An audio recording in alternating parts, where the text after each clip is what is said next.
Muy buenos días, hermanos. Es un placer y al mismo tiempo una tremenda responsabilidad estar trayendo la palabra del Señor esta mañana.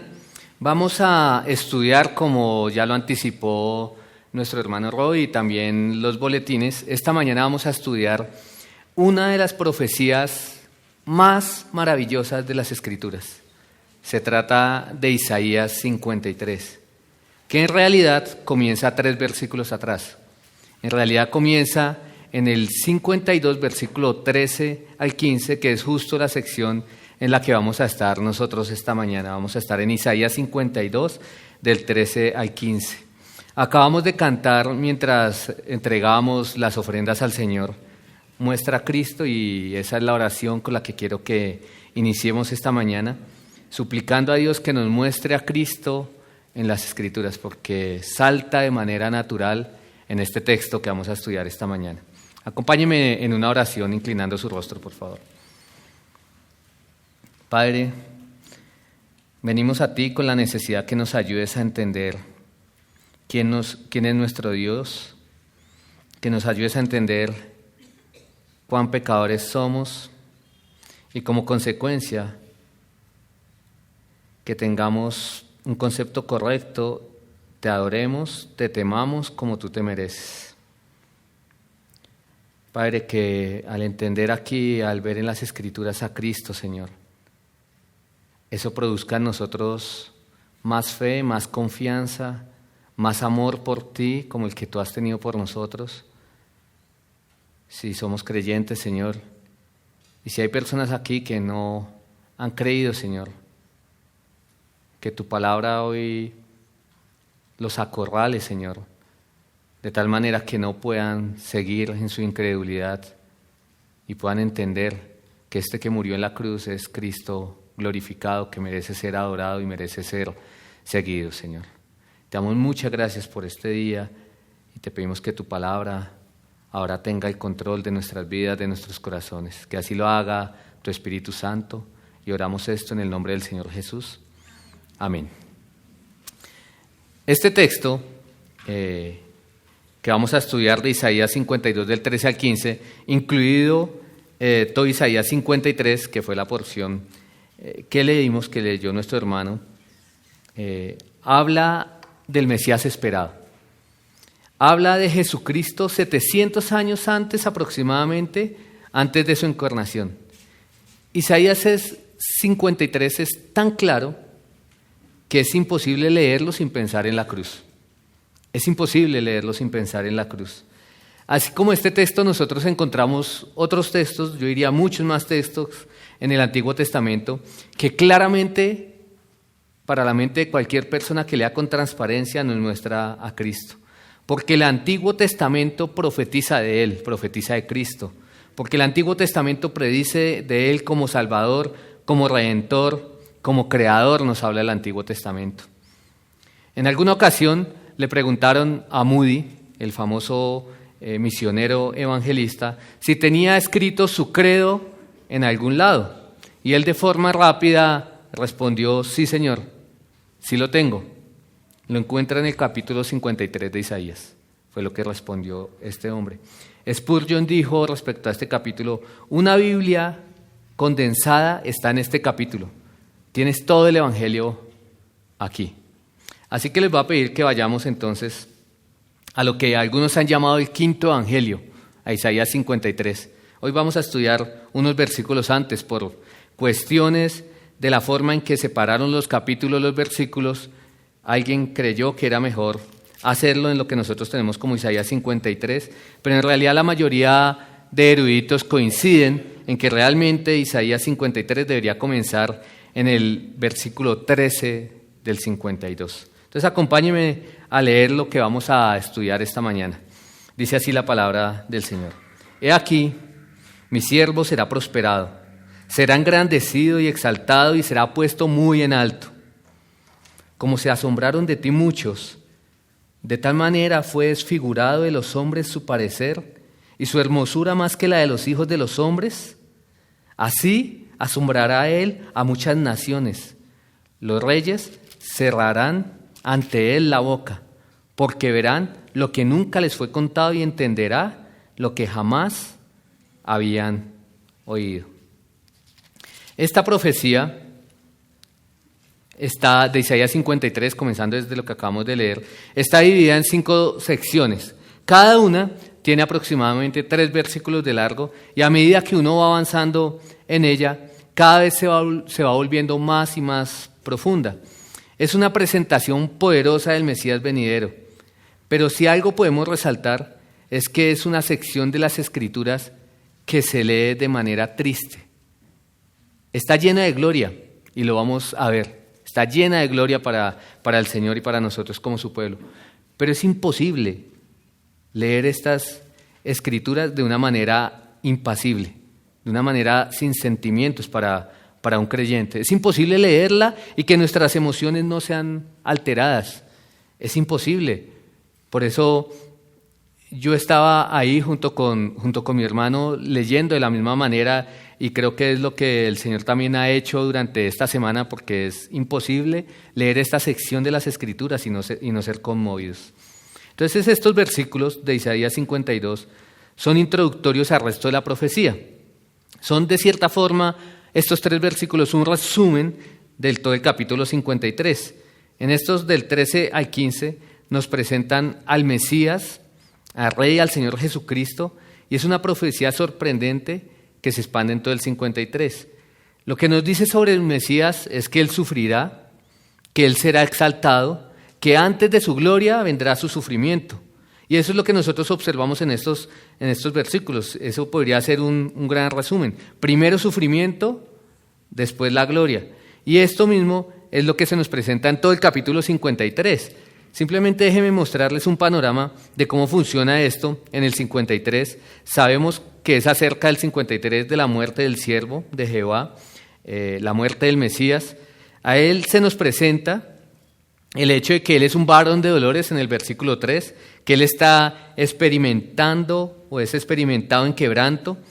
Lo encontramos golpeado, herido, traspasado, aplastado, y eso resulta literalmente en su muerte.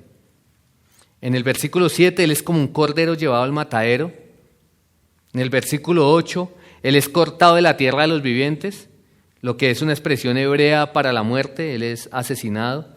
Lo encontramos en el versículo 9, en una tumba. Lo encontramos en el versículo 10 como una ofrenda por el pecado. Lo encontramos en el versículo 12, derramándose a sí mismo hasta la muerte. Ese es el siervo de Jehová sufriendo. Cualquier persona, a través de la historia, que lee sinceramente estos pasajes, estos versos, sabe que acá estamos hablando del Mesías. Sabe que acá estamos hablando del ungido, que estamos hablando de Cristo, el que los judíos estaban esperando y profetizaban en el Antiguo Testamento. De hecho, los judíos, hasta la época de Cristo, interpretaban esta sección de Isaías como algo mesiánico. Esa era la interpretación histórica, histórica de este texto. Ellos entendían al Mesías muriendo una horrible muerte, aplastante e hiriente. Pero también, en el capítulo 53, encontramos la exaltación del Mesías. Por eso les digo que es un pasaje al mismo tiempo lleno de gloria. En el versículo 10 veremos a su descendencia, él prolongará sus días y la buena voluntad del Señor prosperará su mano.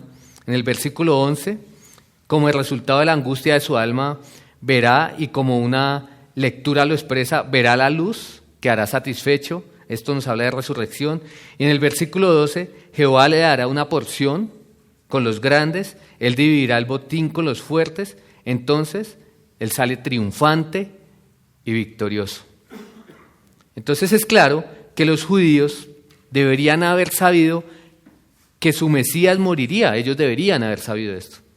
Ellos deberían haber sabido que luego él resucitaría, que primero sufriría, después sería exaltado. Los judíos sabían que este texto era mesiánico porque gira alrededor del Mesías. Y antes de entrar a proponer cómo nos vamos a ordenar en este estudio, solamente decirles que nosotros, cuando contemplamos la cruz, a veces tenemos una visión sesgada de la cruz. Y se nos olvida que nosotros estamos en medio de la historia que Dios ya escribió y que termina no en la cruz. El mundo conoce a un Cristo que murió en la cruz, que murió aplastado, que murió lleno de sangre, la escena quizás más fea que uno pueda imaginarse de un ser humano, que además era Dios, pero la historia no termina ahí. Y Isaías 53 pone en un perfecto equilibrio tanto la muerte y el sufrimiento como la gloria. Esta mañana entonces quiero que veamos en estos 3 versículos que tiene la porción que vamos a estudiar. Número 1, al siervo del Señor. 2, la humillación del siervo. Y 3, la exaltación del siervo. Todo esto, la presentación de quién es el siervo, la humillación y la exaltación, en estos versículos del 13 en adelante, es presentado con gran asombro. El lenguaje así nos permite ver lo que hay asombro. Aquí hay asombro por todo lado. El lenguaje enfatiza acerca del Mesías que todo lo que ocurre con él es asombroso.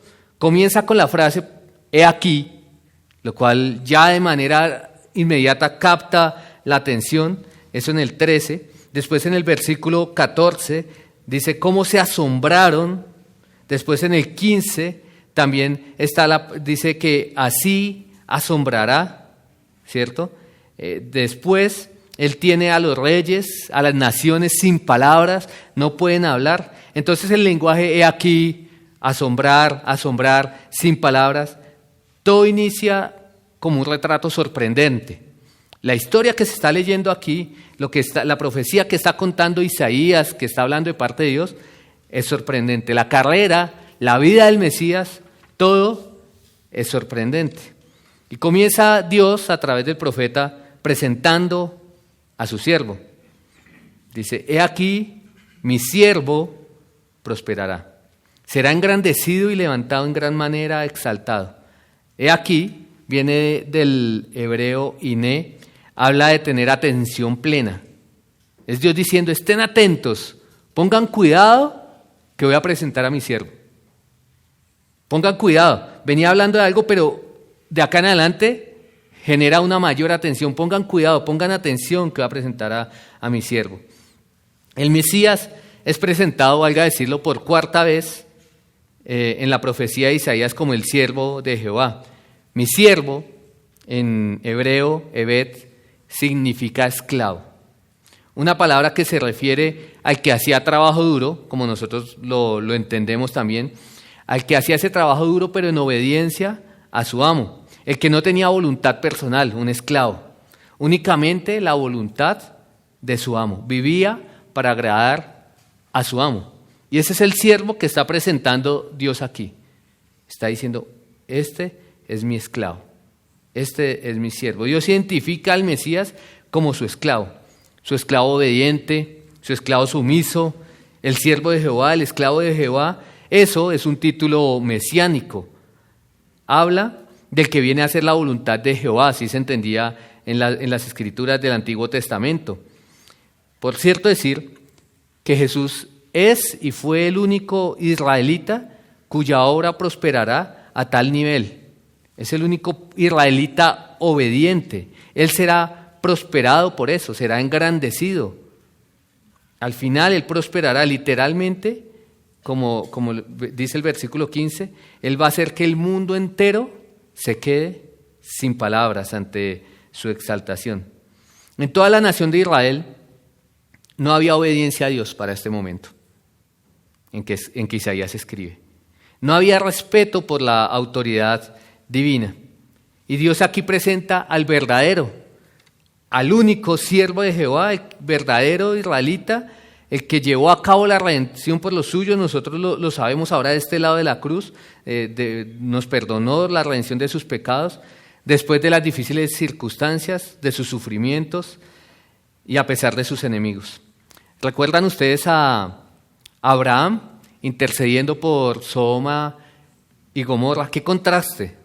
Eso lo encontramos en Génesis 18, no es necesario que lo busquen, pero allí en esa conversación de Abraham intercediendo ante el Señor por Sodoma y Gomorra, comienzan con un número. ¿Será que hay 150? ¿Qué pasó con ese número? Bajémoslo a 45, 40, 30, 20, 10. y no un siervo del Señor. Y ahora aquí en Isaías 53 dice Dios en su palabra: he aquí mi siervo, he aquí el que hace mi voluntad, he aquí el que cumple mis deseos, he aquí el que ejecuta todo para lo que yo lo envío, he aquí el que se deleita en hacer mi voluntad. He aquí mi siervo, he aquí es una frase que se repite 4 veces en los profetas. Y esto es muy importante. Miren, está en Zacarías 3:8 y dice: he aquí mi siervo, refiriéndose al Mesías, mi siervo, téngalo presente. Zacarías 6:12 dice: he aquí el hombre, el varón, lo cual nos dice que el Mesías será siervo de Dios, que es el siervo de Dios, también es un hombre. Zacarías 9:9 nos dice el profeta: he aquí vuestro rey. Esas son las veces que en los profetas se utiliza la palabra he aquí vuestro rey. Entonces el Mesías será el siervo de Jehová, será un hombre y será rey. Isaías 40, en el versículo 9, también nos dice: he aquí tu Dios. Entonces el Mesías será hombre, será Dios, será siervo y será rey. Y es una yuxtaposición de títulos allí del Mesías como hombre, como Dios, como siervo, como rey. Él es todo eso. Él es todo eso. Y dice Dios: he aquí, véanlo.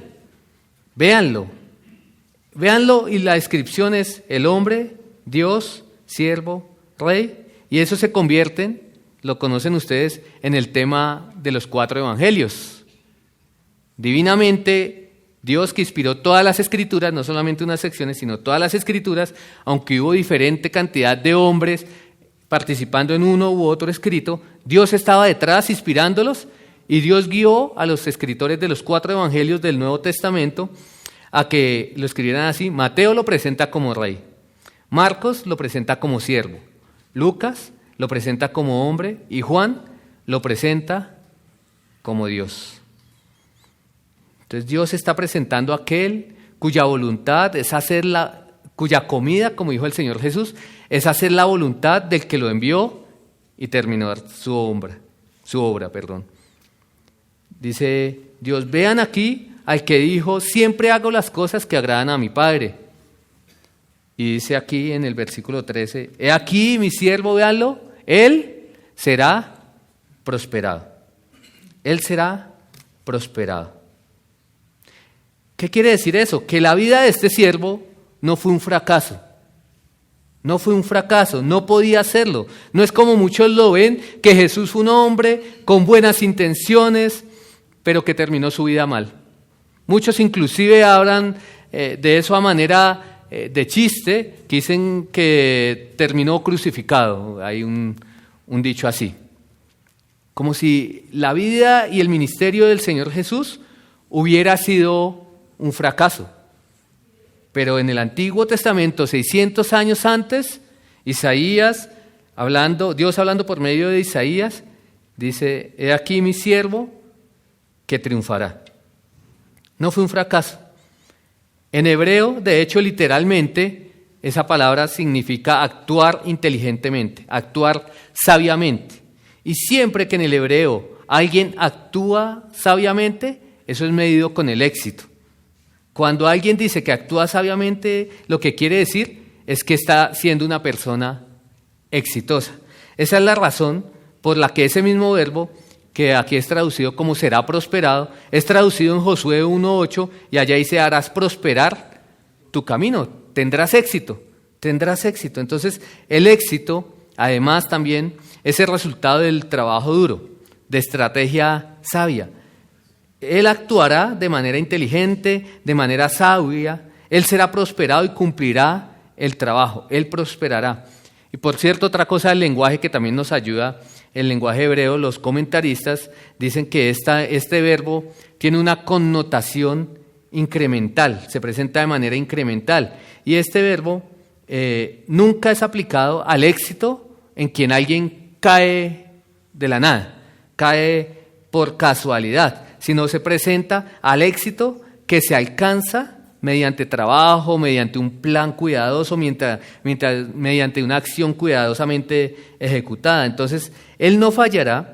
Lo que el profeta está diciendo es que Él va a cumplir la voluntad de Dios, que Él hará aquello para lo que Dios lo envió, que Él hará lo que Dios determinó que hiciera, resultado de su trabajo.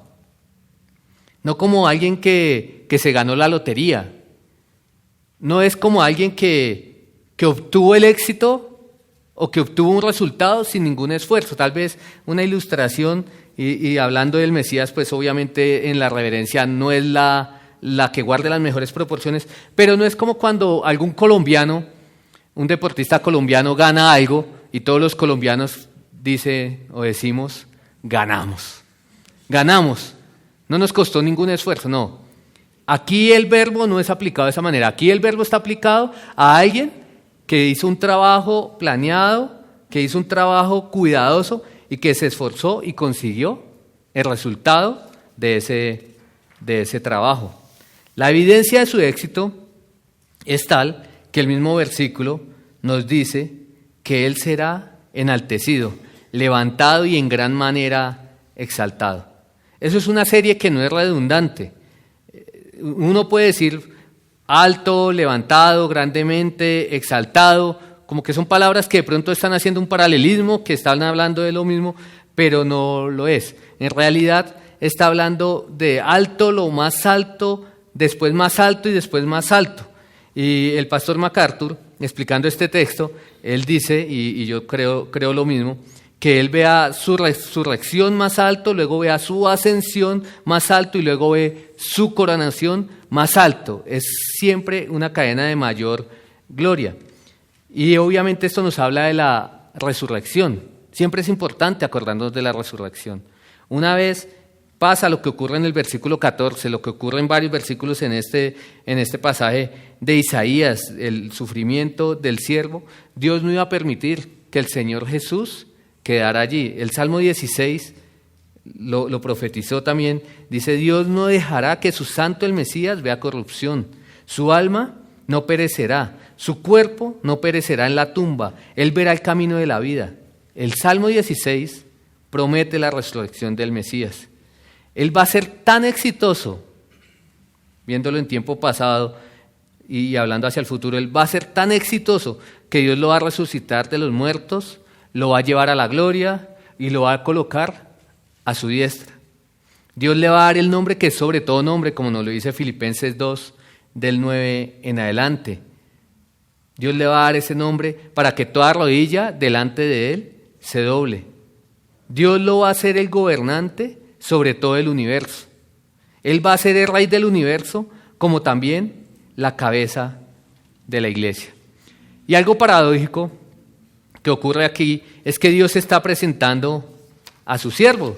Y mientras Dios está presentando a su siervo, mientras Dios está diciendo, he aquí a mi siervo, los judíos no lo creyeron. Los judíos no lo creyeron. Les decía hace un momento, esto fue escrito unos 700 años antes de Cristo. Ellos en su mente debían entender que hablaba del Mesías, porque siempre habían estado esperando al Mesías. Cuando habla Isaías, ellos debían entender que hablaba del Mesías. Cuando se cumplió esto en tiempos de Jesús, ellos debían entender que Jesús era el Mesías. ¿Por qué? Porque lo habían estado esperando siempre.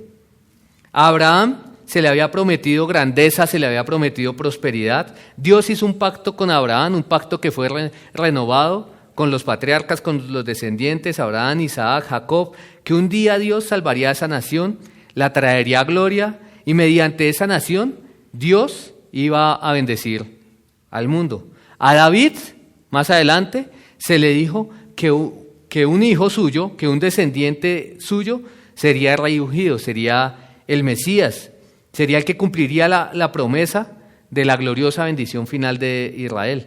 Entonces ellos estaban esperando a su rey. Eso es lo que nosotros vemos a lo largo del Antiguo Testamento.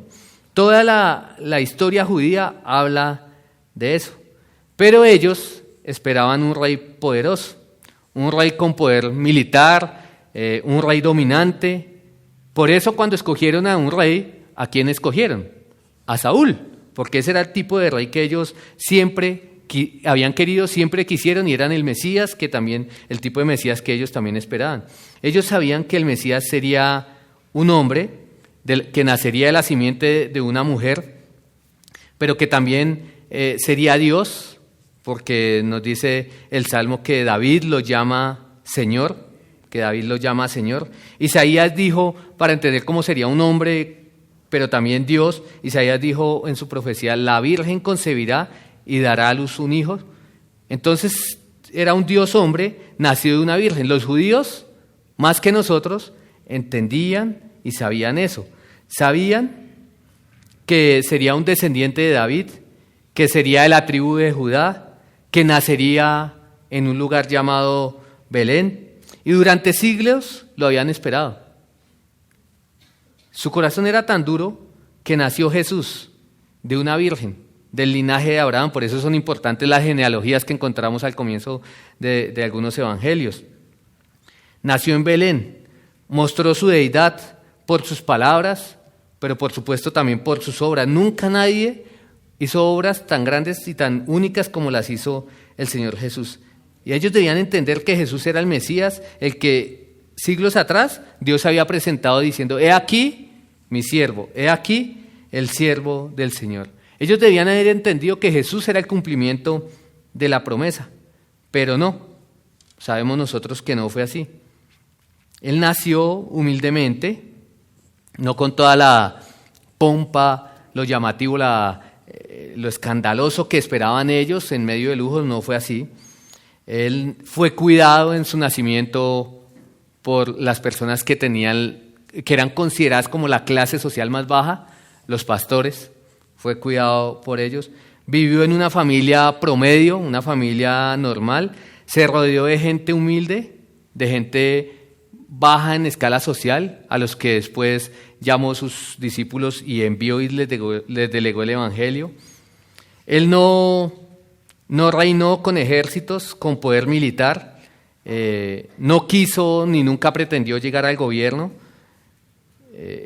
inclusive lo que hizo él fue atacar, y no atacó a los reyes, no atacó a los gobernantes. ¿A quiénes atacó? Atacó el sistema religioso, cuando en 2 ocasiones entró al templo, tumbó las mesas porque ellos habían hecho de la casa del padre una cueva de ladrones. Ellos en algún momento quisieron hacerlo rey, los judíos, ustedes recordarán la entrada triunfal, quisieron hacerlo rey, pero como él no quiso y se escondió, finalmente lo que ellos hicieron fue que lo entregaron a los romanos para que los romanos allí de manera cruel lo asesinaran. Entonces la profecía de Isaías, volviendo a nuestro texto, es que el siervo de Jehová vendrá, tendrá éxito, cumplirá el propósito de Dios mediante su gran esfuerzo, y Dios certificará eso a resucitarlo de los muertos, llamándolo a la gloria y sentándolo en su trono. Eso es una aparición sorprendente del Mesías. ¿Qué sigue? Versículo 14. La humillación del siervo de Jehová. Esas grandes palabras del versículo 13, entonces de manera inmediata se desvanecen en el lenguaje del 14. Y es algo que solamente imaginárselo genera gran conmoción. Que si no fuera por la promesa del versículo 13 y de todas las escrituras del éxito del Señor Jesús, no sería alguien digno de ser seguido. Dice, de la manera que muchos se asombraron de ti, algunas Biblias dicen pueblo mío, así fue desfigurada su apariencia más que la de cualquier hombre, y su aspecto más que el de los hijos de los hombres. Y eso, como les decía, pues parece que esté como fuera del lugar, porque si nosotros vemos el flujo, el versículo 13 nos habla acerca del siervo que va a ser exaltado, y el versículo 15, es decir, el versículo siguiente, nos dice que él asombrará a las naciones, que los reyes cerrarán su boca, que verán, que entenderán lo que nunca les había sido contado ni nunca habían sido oído. Entonces, como que en la mente humana parecería fuera del lugar, pero en realidad, como les decía, los judíos debían conocer que su Mesías primero iría a la cruz. ¿Qué está pasando aquí? La carrera exitosa del Mesías, Él será levantado, ascenderá, será coronado en gloria, pero el éxito prometido del siervo de Jehová de librar a los suyos incluye humillación. Dice, de la manera que muchos se asombraron de ti. Algunas traducciones añaden mi pueblo, principalmente en letra inclinada, lo hace la Biblia de las Américas, la Reina Valera 1960 no lo hace así, incluyen mi pueblo, como interpretando que se está dirigiendo Dios a Israel, su pueblo.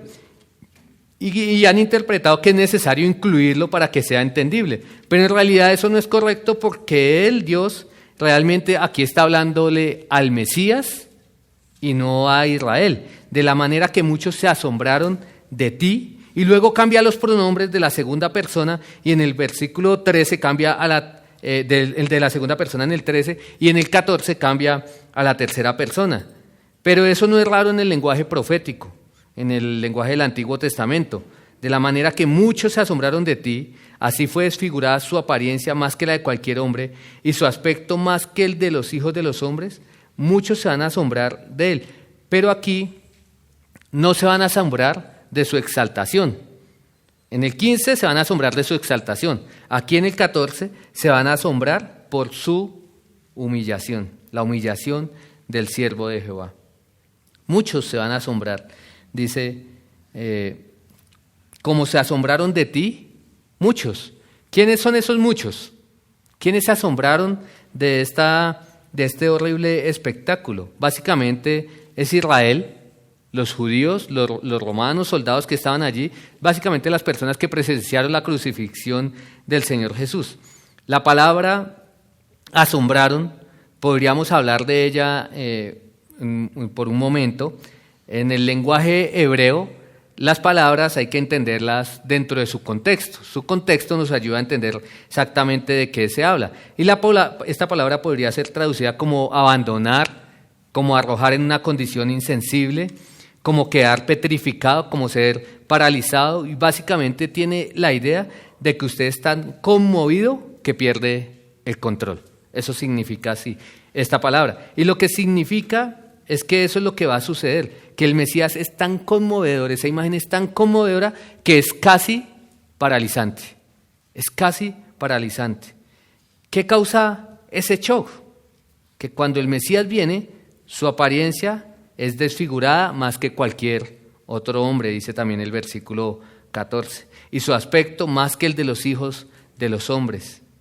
Su parecer, su aspecto, esto tiene que ver con su rostro, su hermosura, su apariencia, tiene que ver con su cuerpo. Entonces su cuerpo y su rostro serían tan desfigurados más que cualquier hombre, más que los hijos de los hombres.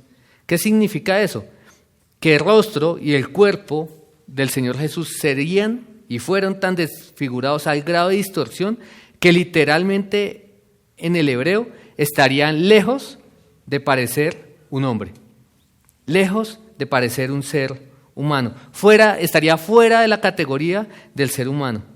Eso incluye distorsión de la humanidad, desfiguración, destrucción de toda su apariencia humana. Algunos han malinterpretado esto que dice aquí, que de tal manera fue desfigurado de los hombres su perecer y su hermosura más que la de los hijos de los hombres, pensando que realmente se refería a que el Señor sería feo, que físicamente sería feo, y así lo encuentra uno en comentarios.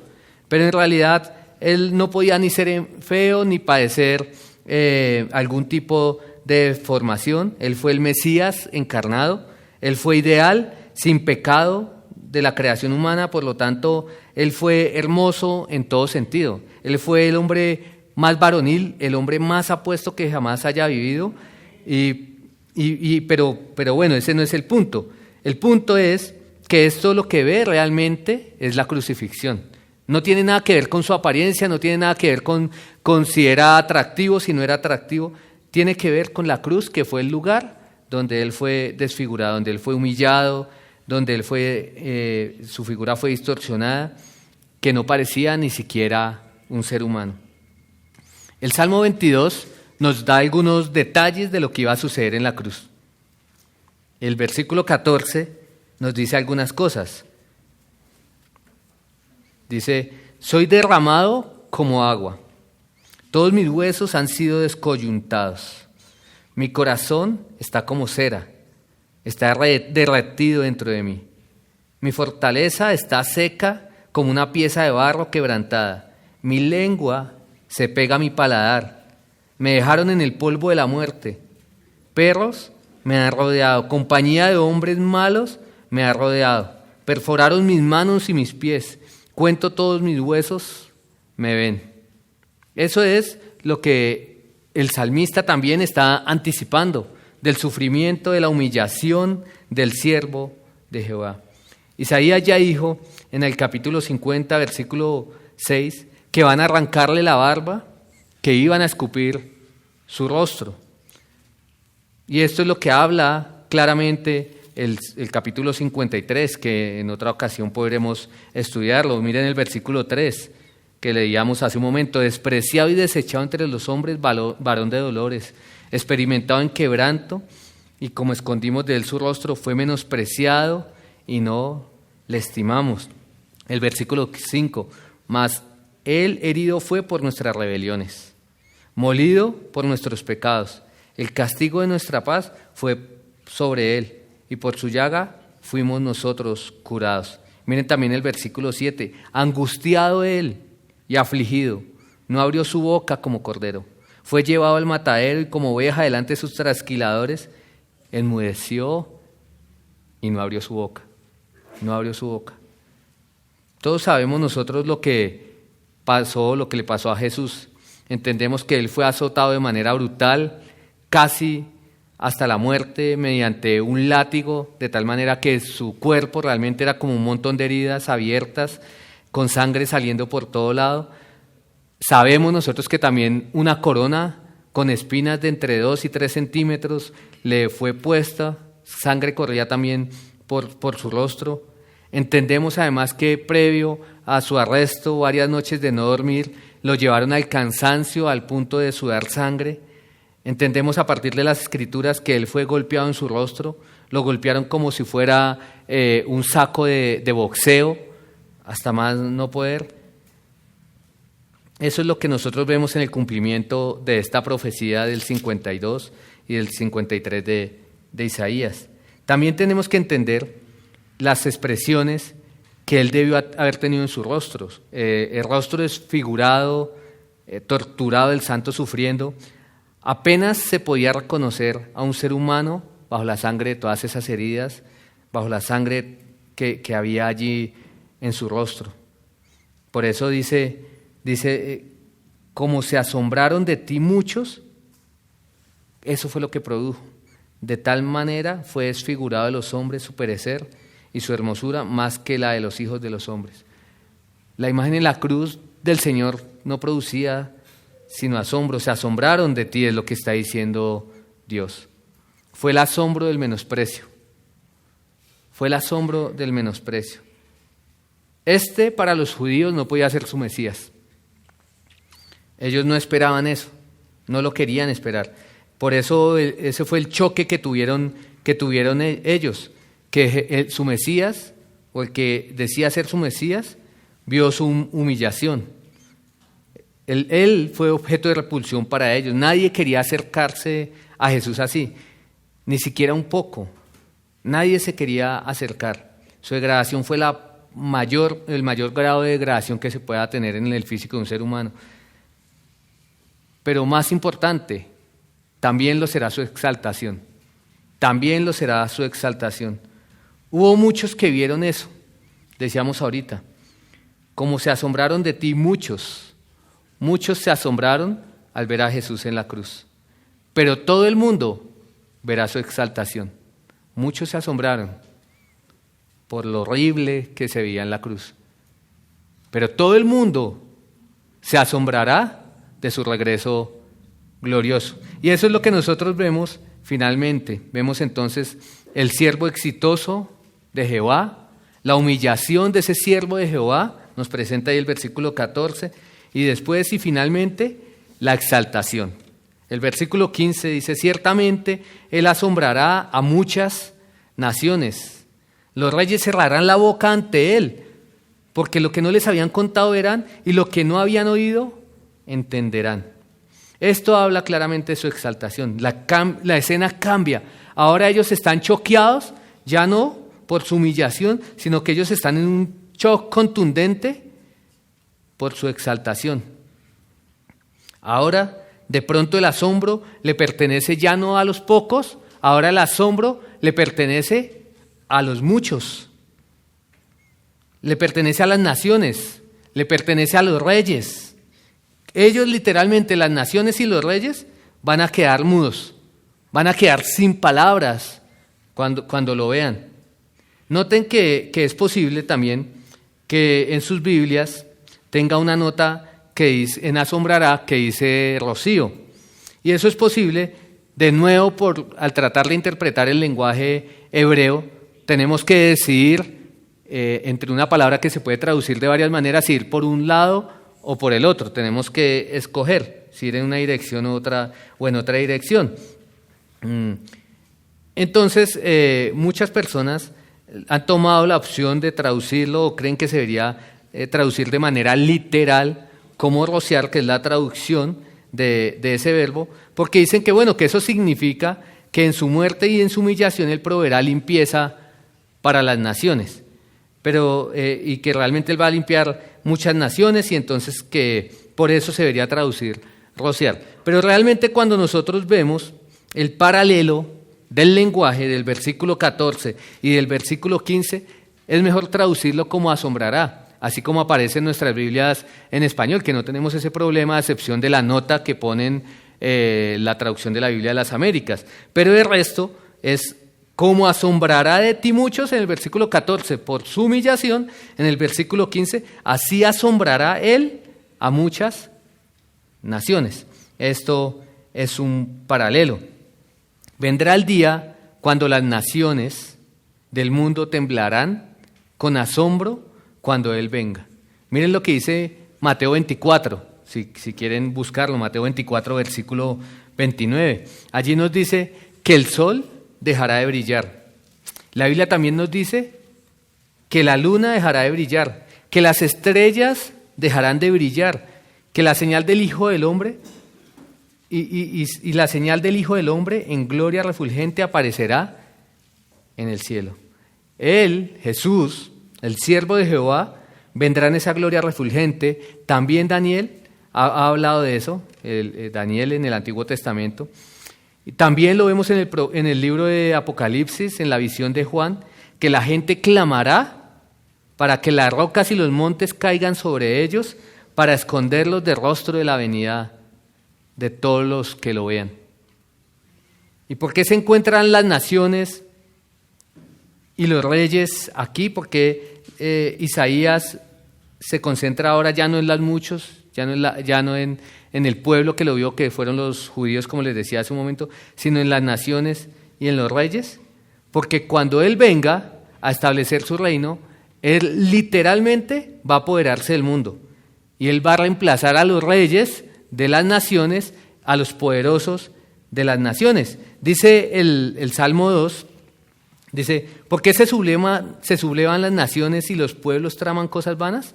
Se levantarán los reyes de la tierra y los gobernantes traman unidos contra el Señor y contra su ungido, diciendo, rompamos sus cadenas y echemos de nosotros sus cuerdas.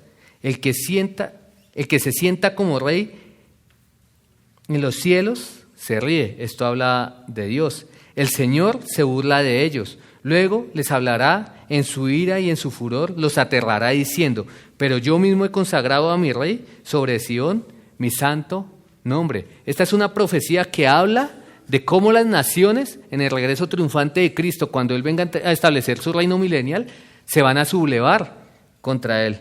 Cuando Dios establece a su rey en el mundo, como el rey del mundo, como el ungido, las naciones, todas las naciones, verán su exaltación gloriosa.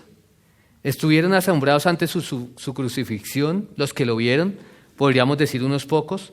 El mundo entero se aterrará cuando Él regrese y aparezca en su gloria. El drama que ocurrirá a medida que el cielo se oscurece, a medida que la gloria de Cristo se hace evidente, será visto por todo el mundo. Los reyes cerrarán ante Él su boca. Es decir, los que siempre tienen derecho de hablar. ¿Quién le dice que no hable a un presidente cuando quiere hablar? Nadie. Pero los que siempre tienen derecho a hablar, los que cuando hablan el resto de personas callan o callamos, van a quedar sin palabras. Ese es un efecto involuntario de asombro. Es un asombro extremo en el que ellos van a quedar en silencio. El mundo quedará mudo conforme Él viene. ¿Por qué? Porque lo que no les habían contado, dice allí el versículo 13, y lo que no habían oído, entenderán, versículo 15. Al mundo no se le ha contado, y yo creo que en eso la iglesia falla. No se le ha contado de su regreso glorioso. No se le ha contado. Y por eso cuando ellos vengan, entonces ellos se asombrarán. No se le ha contado el regreso glorioso de Cristo, pero cuando Él venga todos lo verán, todos lo entenderán, todos quedarán asombrados, quedarán en silencio. Alguien dice que recibirán una educación teológica acerca de la segunda venida en un momento. En un momento entenderán acerca de la venida gloriosa. Entonces, el parecer desfigurado, inhumano de nuestro Señor, que asombró a los judíos del primer siglo que lo vieron, su exaltación ahora asombrará al mundo. Hoy muchos no creen y cuestionan la crucifixión. Muchos creen que no fue un hombre diferente el que estaba muriendo ahí. Creen que murió un mártir, creen que murió un hombre que fracasó. Pero un día, aunque muchos no crean la crucifixión, creerán y entenderán que el que murió allí fue Jesús. ¿Qué reacción debería haber ante eso? Está aquí predicando Dios por medio de Isaías, acaba de mostrar a su siervo, escuchen, pongan atención, este es mi siervo que será enaltecido. Pero el primero es humillado. El primero es desfigurado. No va a aparecer ni siquiera un hombre. Su hermosura se va a acabar. No va a aparecer un hombre. Eso habla de la cruz. Dios muestra a su Hijo glorioso. Dios muestra a su siervo sufriente y humillado.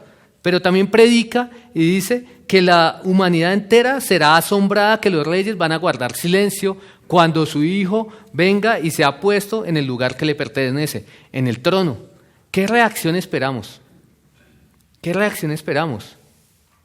Y esto es aún más triste dentro de las Escrituras. Miren cómo comienza Isaías 53. ¿Quién ha creído a nuestro anuncio? ¿Y sobre quién se ha manifestado el brazo de Jehová? ¿Quién ha creído? ¿Quién ha creído a nuestro anuncio? Tiene una respuesta implícita. La respuesta implícita es: no han creído. No han creído. De manera reflexiva y con tristeza, Isaías está preguntándose a sí mismo: ¿quién ha creído a nuestro anuncio? Isaías estaba mirando 700 años atrás lo que iba a ocurrir en la cruz, que los judíos efectivamente y el mundo no creyó a su anuncio. Los judíos vieron el cumplimiento de esta profecía en ellos, no han creído. ¿Quién ha creído a nuestro anuncio? Hasta el momento es un remanente pequeño realmente. Es una iglesia pequeña a través de los años. El mundo ha tenido esta porción de las Escrituras siempre, en todas sus Biblias, a no ser que hagan como hacen algunos, que la han arrancado, ahí han estado. Y la humanidad no la ha creído. Y esa es la realidad triste de rechazo. Y haciendo un salto del 700 antes de Cristo a hoy en día unos 2700 años, la pregunta ya no es ¿quién ha creído a nuestro anuncio?, sino es ¿y usted en qué está? La pregunta ahora es: Dios está mostrando a su Hijo. Dios está mostrando que Él sufrió por los pecados de los injustos, que el único justo fue hecho pecado. Está mostrando que para proveer salvación, el Hijo obedientemente como un rey exitoso permitió que los hombres le pusieran las manos encima y lo aplastaran para proveer salvación. Pero que un día triunfará, mostrará su triunfo final y eso traerá gloria. Pero el punto hoy es, ¿estará usted igual que los judíos? ¿Cómo está su corazón allí? Este es el Evangelio, por eso le llaman el quinto Evangelio. Es la salvación. Y lo mejor que podría pasar hoy, lo más maravilloso y el asombro más maravilloso que podría ocurrir hoy, es que hoy usted entregue su vida a Cristo si no lo ha hecho hasta este momento. Acompáñeme por favor en una oración. Padre, te damos gracias por tu Hijo, un nombre mal utilizado. Muchos no creen que el siervo de Jehová es Jehová mismo. Muchos no han creído que Jesús es Dios, quien compartió la gloria eterna y quien se despojó de su gloria y vino y se hizo hombre, semejante a los hombres, humillándose, y tomó la forma de siervo y luego fue a la cruz. Y que eso lo hizo pagando por los pecados. Padre, tu palabra dice que al que no conoció pecado, por nosotros fue hecho pecado, por nosotros le hizo pecado. Padre, yo hoy quiero presentar estas vidas que están acá. Tú conoces cómo están, tú conoces quienes se han asombrado y han creído. Tú conoces quienes han visto la cruz y hasta de pronto se han burlado. Y yo te clamo que hoy sea el día en que los que están acá y no han entregado su vida a ti, crean que Jesús es el Mesías esperado. Proclamado, profetizado durante cientos de años, esperado, quien mostró con evidencia de sobra por sus palabras y sus hechos que efectivamente en Él se cumplieron cada una de las profecías, inclusive en la cruz predicó por medio del cumplimiento de las profecías. Yo te pido, por favor, Señor, que hoy concedas y lleves a la salvación a las personas que están acá, que no ven al siervo de Jehová en la cruz, que no ven a Cristo regresando de manera triunfante y que por ende su relación con Jesús no es una relación de temor, de obediencia y de admiración.